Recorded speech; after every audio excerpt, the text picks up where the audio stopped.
morning, ladies and gentlemen. Today is January the 20th, 2016. It's a beautiful day, cold. Welcome to the congregation of Yahweh, Panama City. Wish all of you could be here who would like to be here. Today I'm going to give a message, the title of which is Proving the Sacred Name with Search Words. And I chose this title today because there are groups who keep the Sabbath day, but they don't use the sacred name. They know it, but they do not use it. Well, who are these groups? Well, as you would expect, they're Jews, Seventh-day Adventists, Seventh-day Baptists, most ex-members of the Worldwide Church of God, and some Messianics. Now, each has a reason for not using the sacred name. But the impediment to these Sabbath keepers and to Sunday keepers in general for not saying the sacred name is their worship of a deity pronounced G-A-W-D. Now, in your minds, pronounce that word.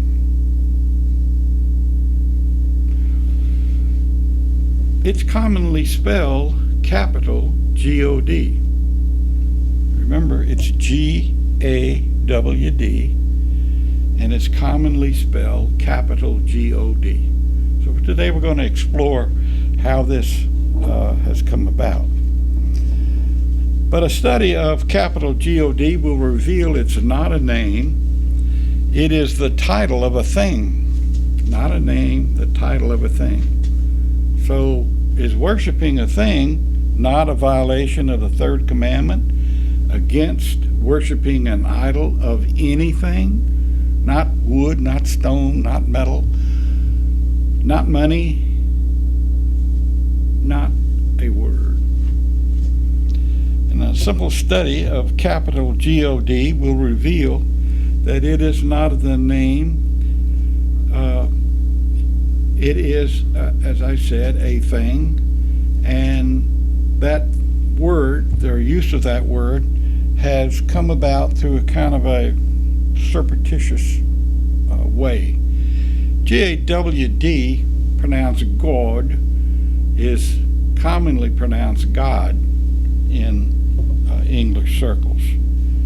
So we're going to now review the facts about the word idol called capital G-O-D to determine who put it in the KJV Bible and Bibles associated with it. If the aforementioned groups were asked who put capital G in capital G-O-D, someone who has seen a photocopy of the 1611 edition King James Version Bible might mention that that the translators use that word in Genesis 1:1. And indeed, the fourth word of Genesis 1:1 is in most Bibles today capital G-O-D. The word is the Hebrew word Elohim. It's a translation. The translation of the Hebrew word Elohim, translation from the manuscripts, is often shown as capital G-O-D. Elohim means a deity. It means a mighty one, powerful, power, but it's not a name. It's not a name of a person. In Hebrew, if you were to write it out, it would be spelled Elohim, all in lowercase letters, because it's a common noun, not a proper noun. But the response that the person who would give about the 1611 reveals the ignorance that they have about capital G-O-D, and also the ignorance they have about the sacred name of their Creator. According to the Assemblies of Yahweh in Bethel, Pennsylvania, the name of our Creator consists of the Hebrew letters Yod, He, Wav, He.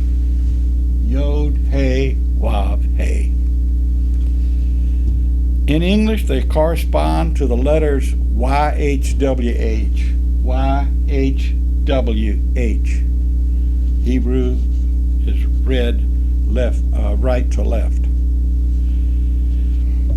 The name Yahweh occurs about 7,000 times in the ancient manuscripts, but it doesn't appear once in the 1611 edition KJV Bible or in subsequent Bibles based upon it. Understand the disconnect here. It's 7,000 times, about 7,000 times, in the original Hebrew Greek scriptures, but not once in the English translation of the first widely available Bible called the 1611 edition King James Version Bible, which is a translation. Bibles after it are versions. The reason that the editors of the 1611 KJV Bible did not transliterate the sacred name Yahweh from the original Hebrew perhaps was done in deference to Jews. They have a tradition where they shrink from pronouncing the sacred name for fear that they might blaspheme it even in prayer. And this tradition goes back to about the year 1 AD. But instead, the editors of the KJV substituted the lowercase God in place of the name Yahweh. Lowercase God. But when it is seen in Bibles, it is seen as capital God. Now, I've touched on this before. It's capitalized because of English language convention. English language convention. But notice that this is capitalized because of English language convention, not because it is a known name. It's correctly a common noun, God, but it is seen as capital God solely because of English language convention.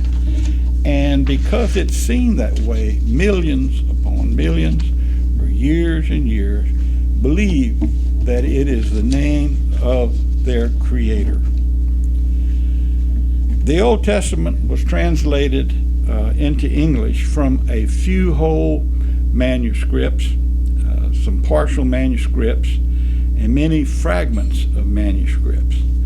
And while some manuscripts were written in Aramaic, the majority were written in Hebrew and Greek.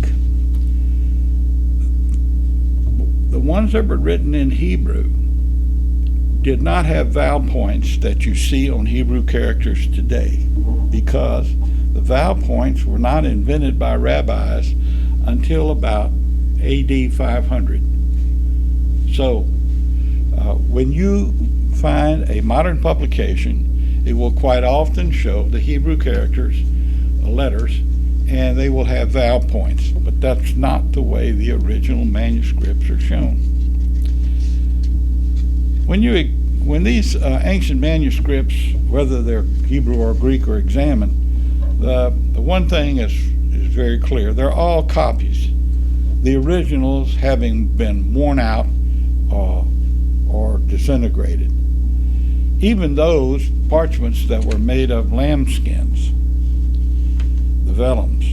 The New Testament also, of course, was translated from whole, partial, and fragments of manuscripts written in Greek. And many of these, though, were discovered within the last 70 years.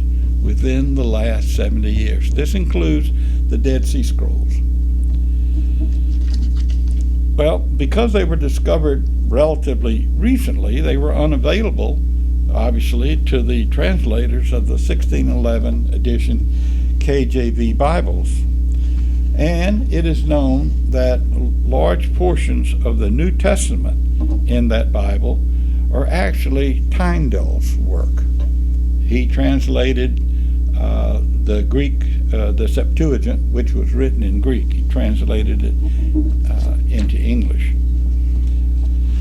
The manuscripts possess clues as to their origin and so forth. And it is believed that in the case of the New Testament, the large majority were written in Aramaic because it was the common tongue at the time, and in Hebrew because it was the scholarly language and supplanted Aramaic. And that these languages, that these documents, manuscripts, were translated into the Greek likely by early converts to the way. How can we know this? The Greek copies frequently use surrogates. Like, instead of repeating a name over and over and over and over, they would have like a couple of characters with a line over the top, superscript. And so if you look at the document, even though you don't know Greek, you can see these surrogates. And there's a list of about 30 surrogates that appear commonly. Perhaps it was because the copyists needed to generate a lot of copies of the New Testament. I don't know. But unlike the Old Testament, where the words appears, in the New Testament there are surrogates. And later on in the year I'll go into these surrogates. But to know from the style of the writing, from the letters and other things, that these manuscripts can be dated. They date them easily by comparing them to secular documents, and if they're written in the same hand and the same language. And this is being done fairly reliably. But there's a clue that has been used to identify what is thought to be the earliest manuscripts in Greek. These manuscripts show the name of the Father translated, not transliterated, and the Greek as Kurios, K-U-R-I-O-S. But above that word are the four letters of the Father's name in Hebrew, and those letters which appear in gold-colored ink are considered to be the oldest manuscripts. Facts which show capital G-O-D is not the name of our Creator. Can an open-minded Sabbath or Sunday keeper obtain readily available proof that capital G-O-D is not the name of their Creator? Well, the answer is yes. The quickest and the simplest way is to use a common Webster's dictionary, like Merriam-Webster's 9th New Collegiate Dictionary, as far back, say, as 1978. This is a common dictionary that's provided to new hires in an office, along with a pencil sharpener and other things. You order them from Office Depot, and you get this box, and all this day-to-day stuff that a person needs is in that box. Tape dispenser, so forth. Well, most people will be surprised when they look up the word capital G-O-D in Webster's. It's not there. Capital G-O-D is not in Webster's as a standalone word. The word can be found associated with phrases, but not as a standalone word, capital G-O-D. Well, not finding capital G-O-D is puzzling to many people because they believe it to be the name of their Creator, which it is not, as I explained earlier. It's the name of a thing, not a person, not a name. When they look it up, it's not there, but what is there is Allah on page 71, Baal on page 122, Jehovah on page 648, Satan on page 1044, etc., but not capital G-O-D. Why not? The names in Webster's are governed by English language convention. If capital G were indeed a name, it would be standing alone with the first letter capitalized as other names, the ones I just mentioned. Well, it's not. Some people with a modern KJV or other Bible advocate that the ancient name of their creator is Jehovah. I mean, you probably have people knocking on your doors which will say that, and sometimes they will say Jehovah God, capital G-O-D. This word was once prominent in Bibles and hymn books and so forth, but the letter J is not found in the text of the 1611 edition King James Version Bible. Not found in the first widely available English translation Bible. Not there. The use of that letter didn't occur until about 75 years later at the next printing. So with increased scholarship, what has happened is that the JH word usage has decreased, and there are pages where Bibles have been examined and prominent names are shown. Among these, of course, Jehovah and Jesus, and you will find that the Bibles as they come out cease to have the word Jehovah. There's now only maybe one or two Bibles principally associated with Jehovah's Witnesses that have it. Most scholars recognize the fact that the letter J is not in Aramaic, not in Hebrew, not in Greek, not in Latin, and wasn't in English until only about 500 years ago at the time of movable type printing. And when you say something like that to a Sunday keeper, for example, it frequently unnerves them. It's not a cruel thing to do. It's simply an attempt at educating somebody of the truth. You know, the truth shall make them free. But it does, and it's not uncommon for them to just simply shut their mind out about it completely, just turn it off. Interestingly, though, the word Jehovah in Webster's dictionary provides search words in its definition. Anyone can do a word search and discern by their own efforts whether or not, or what is the sacred name of their Creator. I'll go through some of those examples. You'll find the word Jehovah defined as reading of Hebrew and in lowercase YHWH, Yahweh, with the vowel points of Hebrew Adonai, my Lord, and then in parentheses the date 1530, capital G-O-D, and the number 1. Well, a better translation of Adonai is master, rather than the old aristocratic English word Lord. And the number is shown in parentheses.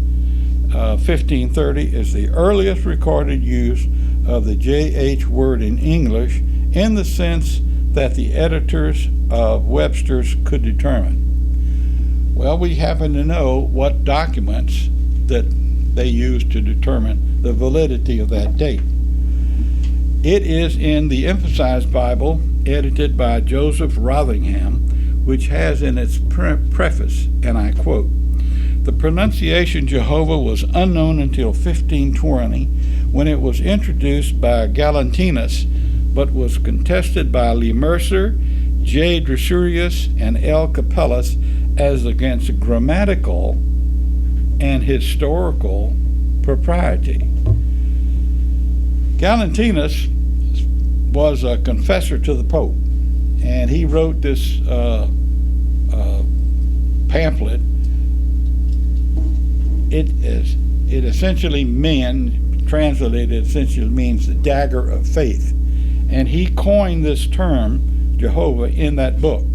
Well, apparently nobody read it for a lot of years. But then it surfaced.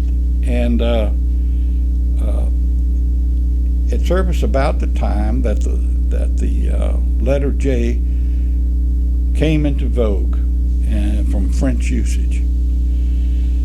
But interestingly, here are three people who contest the validity of this invention and provide the reasons why it shouldn't be used. Did they prevail? No. Erroneously, and I'll continue on with Rotherham's preface. Erroneously written and pronounced Jehovah, which is merely a combination of the sacred tetragrammaton with the vowels in the Hebrew word for Lord, substituted by the Jews for YHWH because they shrank from pronouncing the name. Let me back up a moment. The word Adonai, or Adonai, Adon, they're pretty well linked. And frequently you see it translated as Lord. And as I said before, this is an aristocratic name. And remember that the translators of the 1611 edition King James Version Bible were English. And their translations, the choice of words and their definitions is filtered through their culture and their history and their own upbringing and their prejudices. So these words, which we see as English words, which we think are the exact meaning in Hebrew, are sometimes slightly different. This is one.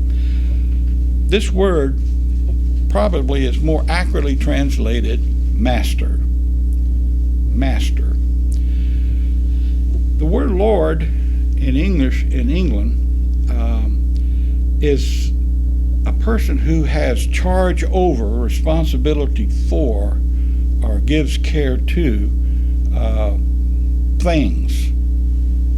Animal husbandry. He acts as a husband to a wife in that relationship. Animal husbandry is a person who takes care of animals. And having been in a manor house, or what was left of a manor house in England, I can tell you that the owner of that place and his wife had studied the history. They had on their walls maps that showed the original confines of the area that the king had given this guy. And the house originally was a big open structure, a big structure with a hole in the roof and a fire pit beneath the hole. And what they would do is cook food and so forth over the fire pit, and the smoke would go up. And they slept around the perimeter, according to what he was telling me. And the one thing that the master did was to provide bread. We see frequently examples in the Bible that relate to bread. Well, in that particular case, he was called the keeper of the loaf of bread, the staff of life. What these people were serfs. What this situation was a feudal state. If you were to go to Spain, you would find the patron, and there would be peasants. In other places in Europe, on the continent, similar type of situations. If you were in the British Isles, you were a serf. If you were on the continent, there were peasants. And so the keeper of the loaf, this responsibility and the power which built up came to be called a Lord. Now, Abraham had flocks, had herds. He had servants working for him. They may have been slaves, I do not know. But the fact is he was in a like-type position as this person who had this house in England that I visited. He was over people. He owned them. Even owned, technically, his own wife, because in those days, women were treated as chattels. rather than human beings. Okay. Abraham is not called Lord, and yet we know that his employer, Laban, who his flocks and ownership of wealth is mentioned, as is Abraham's. So they were masters of what they surveyed. They were masters. They owned, in effect, everything. And the place that I visited, the old map shows the land grant that the king gave some old guy, I can't remember what his name was, but the house was I think the fourth house that was built on the very same site. If you want to go back to the turn of the century, from the 1800s to the 1900s, and you watch Downton Abbey, you can get an idea of what the lord of the manor was, and what he had, what he owned, and what power he had over everybody. Same type of thing. But as regards the Bible, the word master fits much, much better.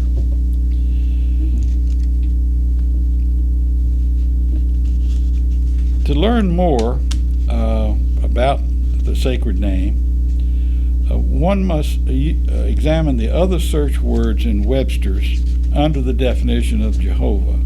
And the first word will be the English letters seen in lowercase YHWH. And I mentioned that, it's a direct quotation, because the Tetragrammaton there is shown in lowercase. But on page 1368, YHWH is shown. It's YHWH colon Yahweh, and it says compare Tetragrammaton. And one looks up Yahweh, which is found on page 1365, and Tetragrammaton, which is found on page 1220. One can see that the sacred name, what is the sacred name? It's Yahweh. And what is its pronunciation? See, that's the thing that a lot of people just simply don't fathom. When Jews and others say, oh, well, you can't know the sacred name because the pronunciation is lost and so forth and so on. Yet in the Jewish encyclopedia, there is a phonic pronunciation. In the Encyclopedia Britannica, there is a phonic pronunciation. In Strong's, there is a phonic pronunciation. You can go on the internet and you can get on certain sites and you press the button and you'll hear somebody vocalize the sacred name. So it is not unknown, it's commonly unknown. And when people say, well, nobody knows what it is, it sometimes means that they don't know what it is. They haven't looked up these commonly available materials. Continuing with the search word, the definitions in Webster's, one will find, this is under Jehovah, one of the definitions, Yahweh. And in here, Webster's has, colon, the God of the Hebrews, the God, the capital G-O-D of the Hebrews. Here, Webster's definition is obviously flawed. Webster shows the name of the deity, i.e., not the God. In other words, Yahweh is the deity of the Hebrews, not the capital G-O-D of the Hebrews. Do you see the subtle difference? Well, I wrote a letter to Webster's, and I pointed out some of these things. And I got back a letter from him. And what it said in effect was, we're wordsmiths, and we leave such matters to the theological folks. I didn't really expect very much. But I apparently was not the only one that had written about these things. Apparently a lot of people had called it their attention. And one particular case, I wrote a letter about hymns that include the word Jehovah. And I got back a letter from this hymn book publisher that said that indeed I had gotten letters like mine before, and that they would refer it to the next time the hymn committee came together, if I live that long. But the fact of the matter is you will get a response if you go to these people, and if enough instances occur, they'll say, well, look, this year we're going to take a hard look at it and see, we're going to compile all these people's thoughts, and we're going to see where we're at. And I urge you to do it. Continuing with the word definitions, you'll find in Webster's capital YAHWEH, colon, as I said before, the God of the Hebrews. Well, if you go down a little bit further, it says tetragrammaton, the four Hebrew letters usually transliterated YHWH or JHVH, that form a biblical proper name of God, of capital G-O-D. Compare with YHWH. This definition is flawed. You already know why. The four letters in the Hebrew, Yod He Vav He, which spell our Creator's name and is called a tetragrammaton, and has the English equivalent of YHWH, cannot be JHWH. Why? Because the tetragrammaton is ancient. The letter J is only about 500 years old. I mean, these facts come right out of Webster's dictionary. It's not something made up or gotten from us. These facts, these arguments come right out of their own dictionary. It can give you the page number. Again, a reason for writing them. Webster's dictionary, Webster's definition, JHVH, found on page 649 as a variation, quote unquote, of YHWH. Well, they're wrong again. It's not a variation. It's obviously incorrect. And you can prove it again from Webster's own dictionary. Webster's dictionary is also wrong in stating, in the definition of the tetragrammaton, the letters, quote, form a biblical proper name of capital G-O-D, end of quote. The Hebrew letters equivalent to YHWH in English form the sacred name of Yahweh only, not anybody else, only Yahweh. Our Creator has titles which have been appended to his name, Yahweh El Shaddai and so forth, but they are not another name for him, not another name. They are titles. Yet, so many people will see those titles which are in the scriptures and will make a statement that they are another name or a variation of his name. Absolutely incorrect. The shape and the pronunciation of all letters in the Hebrew alphabet can be found where? In Webster's on page 75. When you go there, you'll find on page 74 on the opposite side a table, and it says alphabet table, and under it the caption showing the letters of the 5 non-Roman alphabets, Hebrew, Arabic, Greek, Russian, and Sanskrit, and the transliteration used in their etymologies. Well, a careful researcher will notice there is no J in the columns of the Hebrew and the Greek. And they're not now, and they never were, and they never will be, because they're not in their alphabet.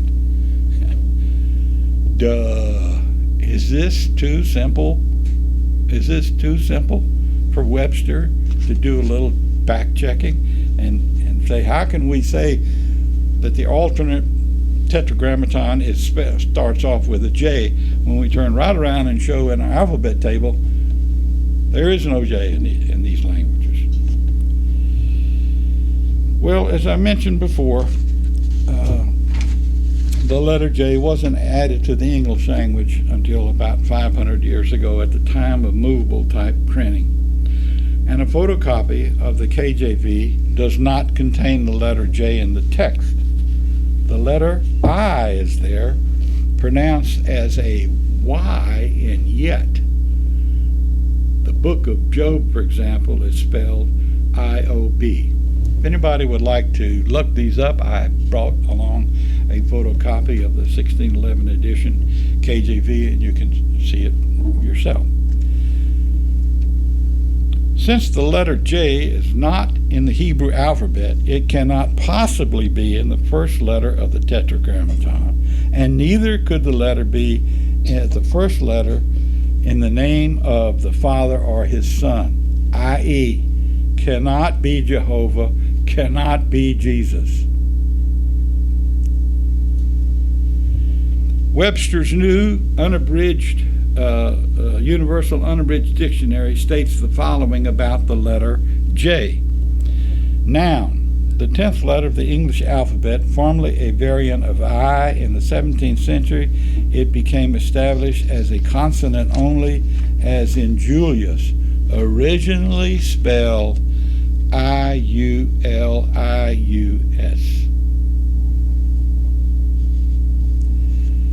The letters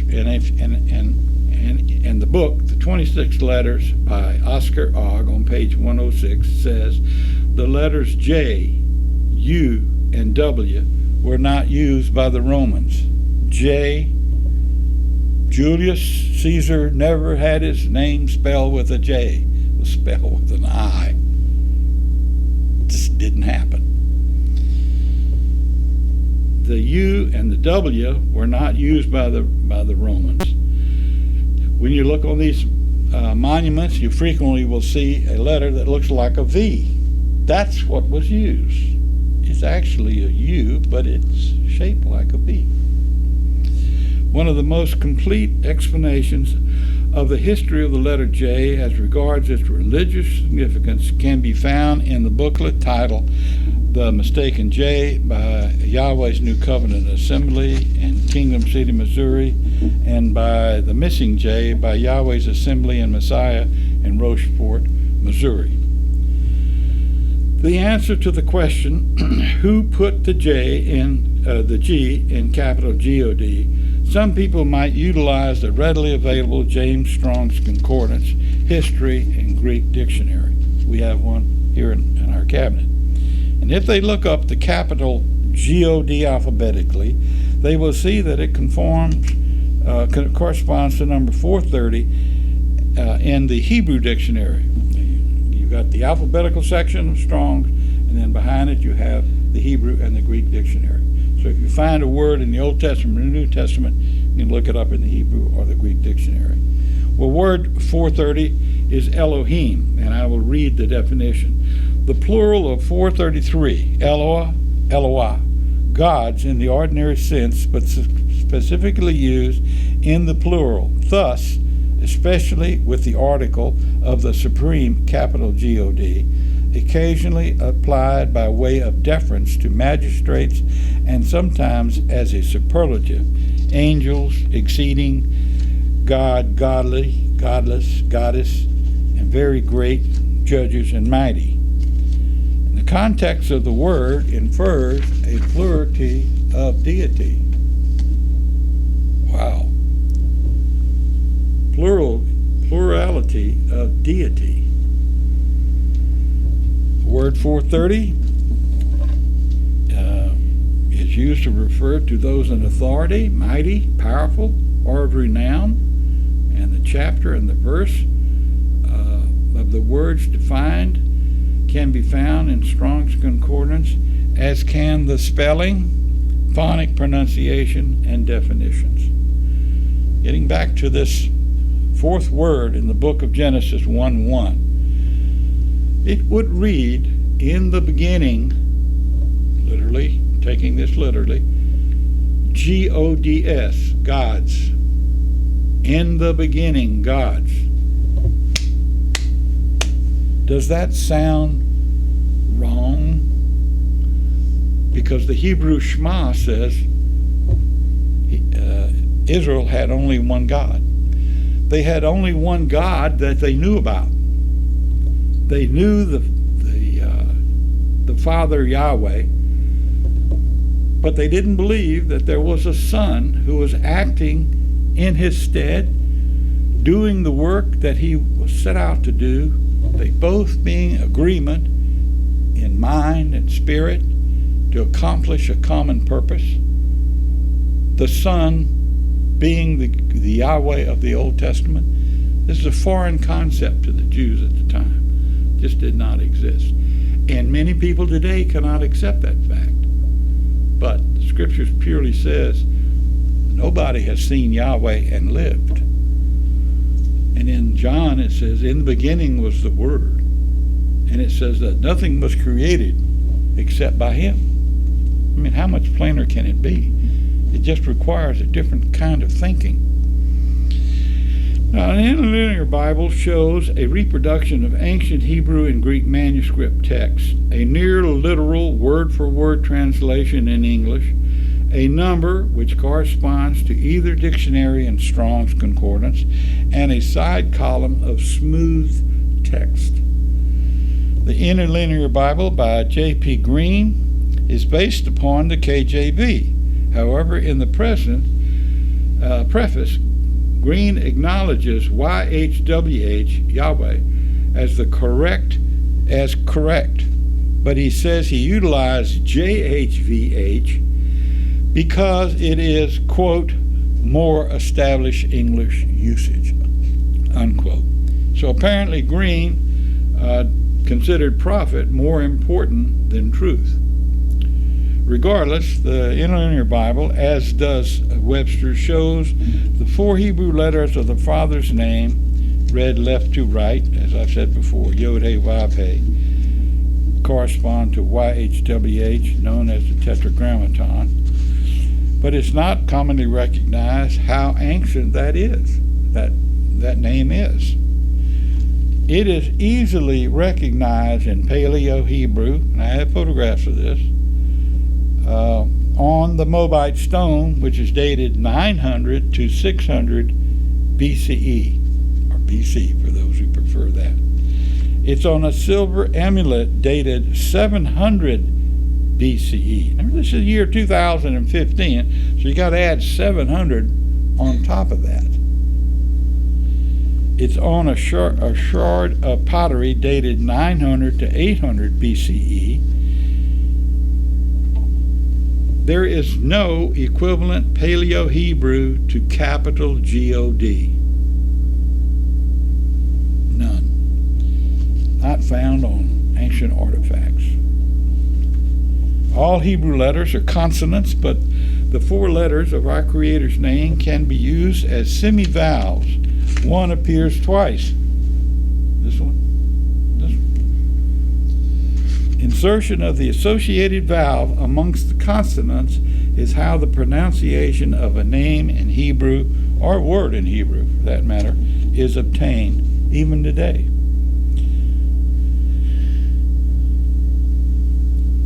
For word searches, one can use the excellent free downloadable Bible program called eSort by Rick Myers. It contains various Bibles, and I've just recently learned that there are 2 restored name Bibles in his downloads. As regards why the word capital G-O-D does not appear freestanding alone in Webster's, most people forget that in grammar school they were taught a common noun is the name of something, and that common nouns are spelled with all lowercase letters. Webster says a proper noun is the essential distinction in the use of capitals and lowercase letters beginning a word lies in particularizing significance of capitals as against the generic or generalizing significance of lowercase. A capital is used with proper nouns, that is, nouns that distinguish some individual person, place, or things from others of the same class. Therefore, according to Webster's own definition of nouns, the word lowercase God is a thing, as we know. And we recall that in the example cited from Webster's, Allah, Baal, Satan, so forth, all have the first letter capitalized, and the use of lowercase letters in a word, or a lowercase word which begins with a capital letter, is simply to aid understanding. Near the back of Webster's is a section called Handbook of Style, and I would urge, as I have before on occasion, many people to go and look in this section, Handbook of Style. It says Handbook of Style, capitalization, proper nouns, pronouns, and adjectives. And this handbook contains the 4 categories of English language convention. And there, under religious terms, are the following rules. Rule 28. Rules designating deity are capitalized. There you have it. When lowercase God is shown, this rule requires it to be capitalized because it refers to deity. It doesn't make any difference if it's the right deity or the wrong deity. It has got to be capitalized. Rule 29 says that pronouns and pronominal adjectives referring to the deity are capitalized by some authors only when such words are not closely preceded by their antecedents. Other writers capitalize these words regardless of their distance from the antecedents. So you can be reading a paragraph and it'll have capital H-I-M, and that's what it's talking about here. It's very hard for most people who have been taught religious doctrine by good, sincere people to accept proofs presented that capital G-O-D is a thing and not the name of their creator. But it is absolutely wrong to state that XX are examples for or of capital G-O-D. For or of. You'll see that often. It's a name for God. It's a name of God. Another name of God. It's wrong. It's incorrect grammar. It's not correct. Well, winding up here, the transliterated sound of YHWH in Hebrew is indeed known, as I mentioned previously. And it can be found in these various documents which have been mentioned, Webster's Dictionary, encyclopedias, the internet, and so forth. Well, transliterating, for people who don't know what it means carrying the sound of a word or from one language to another language using letters of the other language. And I give the illustration of a person whose name is Joe Green being introduced to a Spanish-speaking audience. He would be introduced with his transliterated name, Joe Green, not Jose Verdi, which are the words of his name translated in Spanish. So in conclusion, our Heavenly Father has one name only. His name appears almost 7,000 times in ancient manuscripts. The pronunciation of our Creator's name is both known and shown in many secular and religious sources, transliterated as Yahweh. Incredibly, even though people admit they know the sacred name of their Creator as Yahweh, they purposely continue to worship the thing spelled capital G-O-D. Well does the Bible state that a dog returns to its vomit. People expect their prayers to be answered by capital G-O-D, which is a thing. They do not pray to Yahweh in the name of his Son, Yeshua the Anointed, as the Bible instructs. So how likely is it that their prayer is going to be answered? Most people don't even give that a thought. How likely is it that their prayers are going to be answered? But these same people are offended if they are not addressed correctly by their own name. It's all right if it's our Creator's name, but it's not all right if it's the person's name. Well, I hope by knowing these easily proven facts that we can and should witness to Sabbath keepers and to Sunday keepers to confess the sacred name.